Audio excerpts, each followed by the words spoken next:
প্রিয় শিক্ষার্থী বন্ধুরা, আমরা আজকে আলোচনা করব দশম অধ্যায় আর্থিক বিবরণী। যদি কখনো শুদ্ধ রেয়ামিল বা কোনো উদ্দীপকে দেখতে পাই যে মণিহারি ১,৫০০ টাকা রয়েছে, তাকে আমরা পরিচালন ব্যয় হিসাবে গণ্য করব। এবং যদি সমন্বয়ে দেখতে পাই যে অব্যবহৃত মণিহারির পরিমাণ ৫০০ টাকা, আমরা এই সমন্বয় জাবেদাটি লিপিবদ্ধ করব। অব্যবহৃত মণিহারি ডেবিট চলতি সম্পদ এবং মণিহারি ক্রেডিট যা পরিচালন ব্যয়, অর্থাৎ পরিচালন ব্যয়কে হ্রাস করে।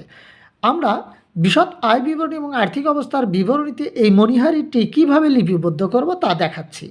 বিশদ আয় বিবরণীতে পরিচালন ব্যয় হিসাবে আমরা দুইটি মণিহারি পেয়েছি, একটি মণিহারি ডেবিটে রয়েছে আর একটি মণিহারি ক্রেডিটে রয়েছে।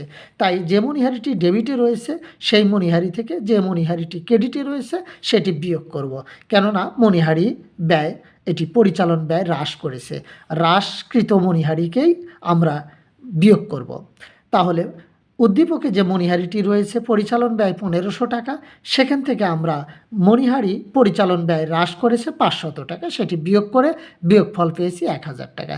এই ১,০০০ টাকাই কিন্তু বিশদ আয় বিবরণীতে মণিহারি বাবদ ব্যয় হয়েছে।